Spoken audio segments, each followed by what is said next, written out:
Hey Commanders fans, if you're like me closely following every step of the team this preseason, you know there's always that tension, right? But don't worry, today we're going to talk about someone who's both messing with our heads and clearing up everything we think about these early games. Dan Quinn, our head coach, who not only understands football like no one else, but also knows how to shed light on those narratives that pop up out of nowhere during the preseason. Stick with me until the end, because there's important stuff to discuss, and of course I'll need your opinion at the end. We all know that every year when training and preseason games come around, a lot of stories, speculations, and honestly sometimes some exaggerations emerge. It's always the same. In the absence of real games, people start clinging to the tiniest details and creating theories about what will happen in the regular season. And let's be honest, it's natural for this to happen. When we don't have touchdowns or wins to celebrate, any mistake or success in practice becomes a hot topic. And that's where our dear Dan Quinn comes in.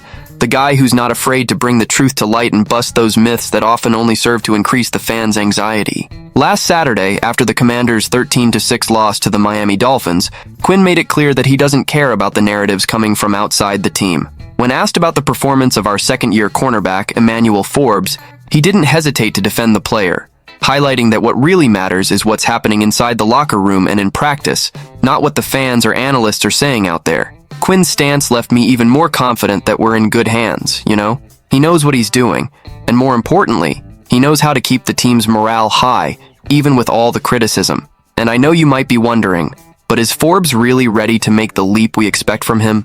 Look, the truth is, last season wasn't easy for anyone, least of all him. But Quinn made it clear that he believes in the guy's potential, and that the important thing now is to focus on the progress he can show this year. And honestly, if the coach is calm, why should we be worried, right? What matters is that Forbes is on the list of 53 players who will take the field, and Quinn and the coaching staff are confident that he'll turn things around. That's why I say, let's set aside the criticism and support the guy, because now is when he needs our backing the most. But hold on, there's more. During the game broadcast, Forbes himself commented that sometimes he feels like he's under a microscope, with every mistake he makes being blown out of proportion by the fan base. And it's understandable, right? We live on expectations, and when they're not met, the frustration hits hard. But as always, Quinn was straight with it. What matters are the decisions made within the team, not outside opinions. He was clear in saying he loves how Forbes has been competing in practice, and that's what really counts, my friends. After all, it's in practice that you gain the confidence to perform well when the real season begins. Now, I know a lot of people still have doubts about how this season will unfold. After all, we're coming off a 2023 that, let's be honest, was below expectations. The big question that remains is, how much of that was Forbes' fault? And how much was due to the overall situation? Quinn didn't want to get into that, because those answers will only come as the season progresses. But what he made clear is that he won't be swayed by the criticism, and that he's focused on making this team shine. And look, I can't help but mention something that's been nagging at me. We restructured a good part of the roster this offseason, which is great, but it also means there's a lot of new things to adjust. Quinn has already said he's not dwelling on the past and is looking forward, but will the rest of the team be able to keep up with this pace? I really hope so, because the last thing we need now is another disappointing season. One thing that caught my attention was how Quinn handled the questions about the wide receiver group. We know Terry McLaurin is the undisputed WR1, but what about the rest? Dyami Brown, now in his fourth year, has shown good performance in practice, but there's still a lot of doubt about who will secure the WR2 spot.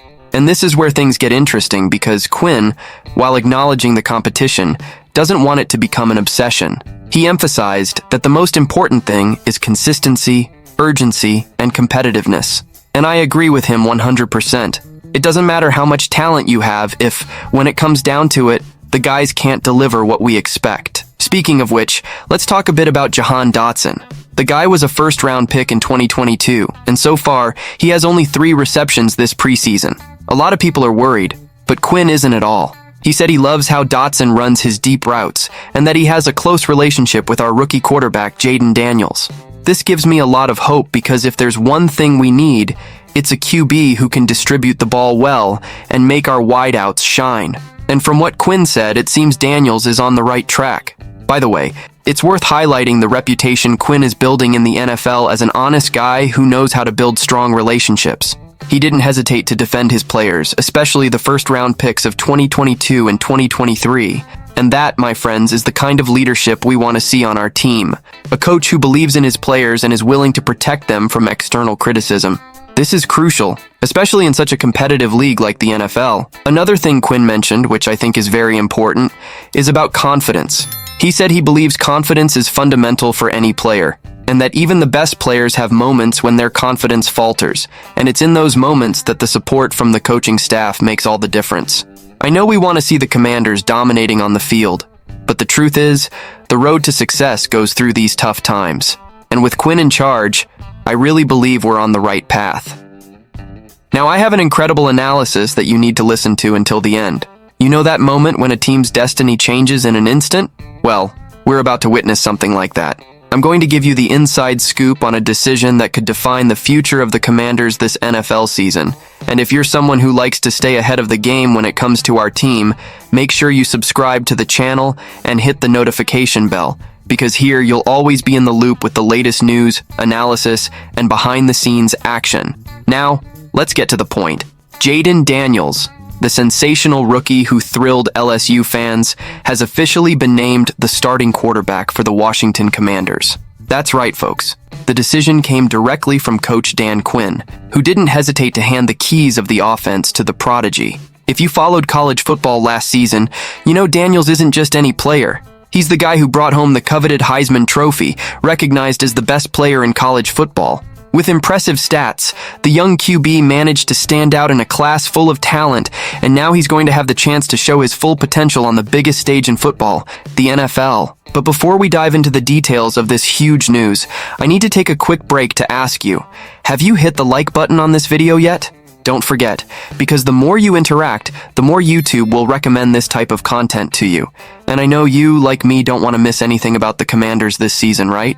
So, let's go ahead and support the channel. Now, back to the main topic, let's talk a little more about the journey that brought Jaden Daniels here. Washington took a big gamble by selecting Daniels with the number 2 overall pick in the most recent NFL draft. And let me tell you, that pick came with a lot of expectations. This guy was a 4-star quarterback at Cajon High School in San Bernardino, California, and he showed something special early on. During recruitment, he was considered the 3rd best QB in his class and the 50th overall player according to the On3 industry ranking, an average that takes into account the top 4 recruiting services. This kid has always been on the radar of big teams, and now he'll have the chance to prove he's the right choice to lead the Commanders. In college, Daniels split his time between Arizona State and LSU, gaining experience that few quarterbacks have before entering the NFL. He started no less than 55 games during his college career, which says a lot about his durability and ability to lead on the field. But what really impressed was his last season with the LSU Tigers. Daniels not only carried the team on his back, but also established himself as a dual threat, both through the air and on the ground. With an astonishing 72.2% passing accuracy, he threw for 3,112 yards and 40 touchdowns. And as if that weren't enough, he also rushed for over 100 yards, scoring 10 touchdowns with his legs. That, my friend, is not something you see every day. Here's a fan-to-fan comment. I'm really excited about this pick. Jaden Daniels has everything to be the quarterback we've been waiting for. He's got the height, weight, mobility, and, above all, the mindset of a winner. He knows what it's like to carry a team. He knows what it's like to play under pressure, and that's exactly what we'll need next season. The challenges will be huge, but with Daniels at the helm, I feel like we can aim higher. Now let's talk a bit about how Daniels performed in the preseason, because his selection as a starter didn't come out of nowhere. The kid shined in the 2 preseason games he played, showing that the transition from college football to the NFL might be less daunting than many thought. Against the New York Jets and the Miami Dolphins, Daniels was practically flawless, completing 12 of his 15 pass attempts for 123 yards. And if you think he's just a passer, you're wrong. Daniels also showed his ability to run the ball, racking up 16 rushing yards and scoring a touchdown with his legs. This versatility could make all the difference for the Commanders in an increasingly competitive division. Coach Dan Quinn, who had the final say on Daniels' starting role, didn't hide his satisfaction with the kid's performance. "I thought he had another really good showing," Quinn said after the preseason game against the Dolphins. The accuracy, the decision-making, everything was on point. He's truly a unique competitor.